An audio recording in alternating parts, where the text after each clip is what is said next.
Dans cette nouvelle sous-partie, on va parler de la régulation de groupe dont je t'ai parlé juste avant. Alors, la régulation de groupe, c'est quoi ?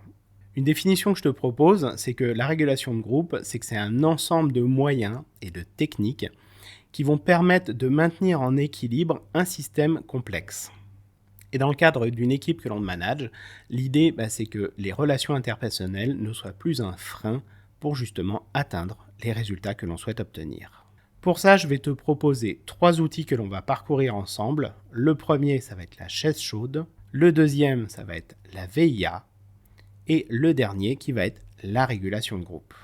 Commençons par la chaise chaude. Alors la chaise chaude, c'est un atelier qui va durer entre 1h30 et 2 heures pour un groupe de 8 personnes. C'est pour te donner un cadre de référence. Ça va être un exercice qui va être confrontant, mais qui va être nécessaire pour amorcer ensuite la suite. C'est un atelier qui va demander un travail préparatoire. C'est-à-dire qu'en amont, chaque membre de l'équipe va devoir préparer pour l'ensemble des membres de l'équipe 3 éléments. Pour chaque personne, il va devoir identifier une qualité personnelle. Ça peut être son énergie, sa bonne humeur, ce genre de choses. Une qualité professionnelle. La personne est bien organisée, elle comprend bien et répond rapidement. À toi de voir. Et un point sur lequel on souhaiterait que la personne s'améliore. Et attention parce qu'il n'y aura pas d'échappatoire. Tout le monde doit trouver ces 3 éléments pour l'ensemble des membres de l'équipe, toi y compris. Une fois que tout le monde a fait ce travail préparatoire, l'atelier va pouvoir se dérouler. Et cet atelier, il va se dérouler de la façon suivante. Il va y avoir une personne qui va être assise sur une chaise. C'est pour ça qu'on l'appelle la chaise chaude. Et à tour de rôle, les différents membres de l'équipe vont venir s'asseoir en face et lui donner les 3 éléments qu'ils ont préparés. Et la personne qui est assise et qui reçoit les différents éléments, elle ne va pas pouvoir répondre, elle va simplement pouvoir dire merci. C'est quelque part un cadeau que la personne lui fait. Car comme pour un feedback, l'idée n'est pas de faire du mal à la personne, mais de l'aider à prendre conscience de ses angles morts et de son impact aussi sur le reste du groupe. Pour que cet atelier se passe bien, il va être important d'avoir un animateur. L'animateur, il va avoir un rôle qui va être fondamental, qui va être de rassurer un petit peu tout le monde et de poser le cadre et de le tenir. Il va être important que cet animateur il soit bien neutre. Il va avoir qu'une seule mission, c'est vraiment de s'assurer de la sécurité des personnes. 2 points d'attention cependant, pour réaliser cet exercice, il va falloir que les personnes soient émotionnellement stables et également d'accepter de prendre le temps. Prendre le temps de ne pas brusquer les gens, de laisser la personne se préparer pour être prêt à accueillir ce qu'elle va accueillir et de digérer aussi ce qu'elle vient de recevoir. C'est un exercice qui est extrêmement confrontant mais qui souvent fait beaucoup de bien dans les équipes parce que les non-dits, fondamentalement, ils sont là. Là, on les met juste à jour, quelque part, on perce le bouton plein de pu, on enlève le pu pour pouvoir repartir après sur des bases saines. Pourquoi cet exercice il est intéressant ? Parce qu'une personne qui va recevoir plusieurs fois certaines qualités, il peut y avoir un tilt chez elle à un moment de dire « Ah ouais, mais en vrai, j'ai vraiment cette qualité, c'est vraiment un point fort chez moi ». Et à l'inverse, une même personne qui va recevoir plusieurs fois un même axe d'amélioration, ça veut certainement dire qu'il y a un souci à ce niveau-là et qu'il va être important d'agir. Et comme je te le disais, toi en tant que manager, tu vas participer aussi à l'exercice, à la fois en tant que personne qui va donner ces 3 éléments, mais aussi dans celle qui va le recevoir. Le deuxième atelier, c'est le VIA pour vocation, intégration, alignement. Pour la VIA, il faut compter 2 ateliers d'1h30 à peu près, pareil pour un groupe de 8 personnes. Idéalement, ces 2 ateliers, la faire la même journée ou séparés uniquement d'une nuit. L'idée, c'est que tu es dans la dynamique, autant plier tout de suite l'exercice.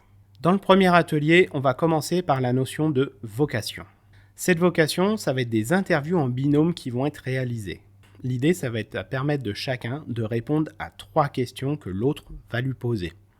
La première question, c'est « Quelle est ma vocation à faire partie de cette équipe ?» Ensuite, c'est d'exprimer quelles sont les qualités que je mets au service de cette équipe. Et enfin, quelle est la plus-value que j'amène à cette équipe ? Comme tu le vois, il peut y avoir des liens avec les notices personnelles dont je t'ai parlé avant. C'est quelque chose qui va être complémentaire. Une fois que cette première phase d'interview en binôme a eu lieu, on va maintenant passer à la phase d'intégration.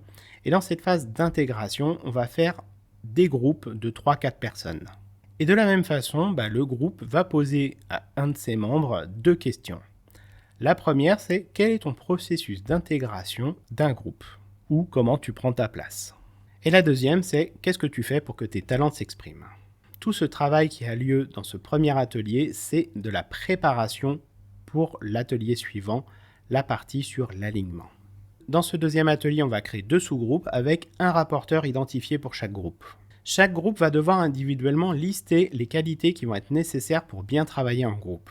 Ensuite, de sélectionner parmi tous les éléments 5-6 éléments majeurs qui vont ressortir. Parmi ces 5-6 points, d'en sélectionner 3-4 et de les formuler avec des verbes d'action de façon très pratico-pratique pour vraiment illustrer ce qu'ils doivent illustrer.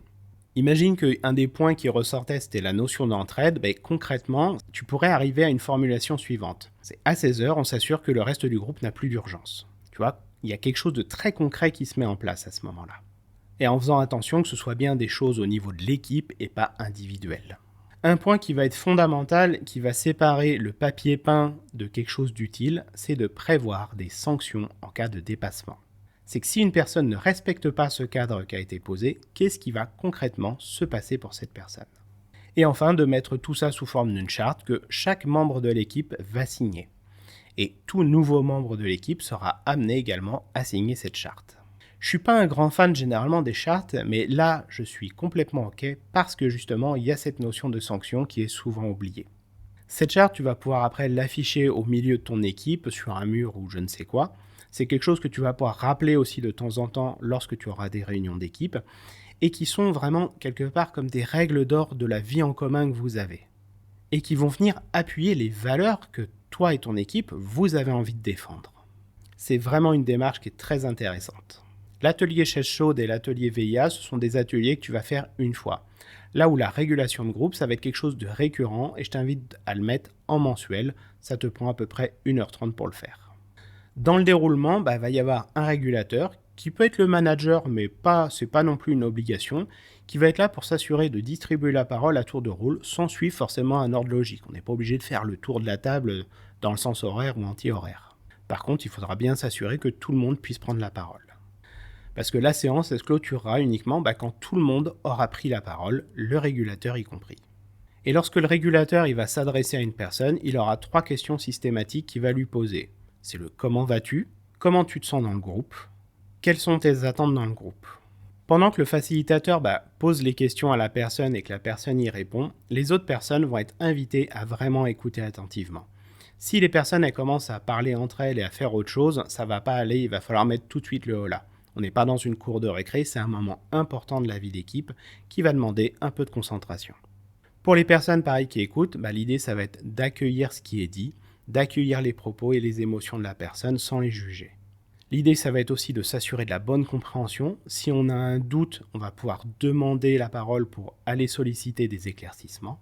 L'idée ça va être ensuite de rechercher des pistes de solutions pour que la personne ne reste pas avec un problème qui aurait pu être amené.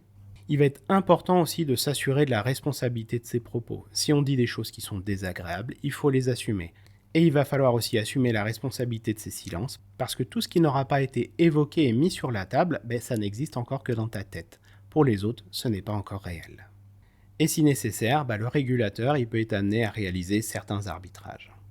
Lorsque le régulateur il va poser les questions aux personnes, il pourrait y avoir quelques échanges après, mais pas des discussions, on n'est pas dans un salon de thé. Donc le but, c'est d'être efficace dans ce que l'on va répondre, d'aller chercher des réponses, mais pas de rentrer dans des discussions de comptoir. Et un deuxième point qui est très important, et j'insiste là-dessus, c'est que c'est le bon moment pour poser des sujets qui doivent être posés. Parce que je le rappelle, tout ce qui n'est pas dit n'existe pas. C'est un parallèle que je peux te faire avec l'improvisation théâtrale. En improvisation théâtrale, régulièrement, les gens à qui je donne des cours me disent « Ah, mais lorsque je suis monté sur scène, j'avais ça en idée, j'avais ça en idée, j'avais ça en idée. » Oui, c'est très bien. Mais nous, dans le public, lorsqu'on te regarde, on ne sait pas ce que tu as dans ta tête. Donc, fais-le-nous vivre, montre-le-nous, dis-le-nous. Car tant que ce n'est pas posé, ça n'existe pas.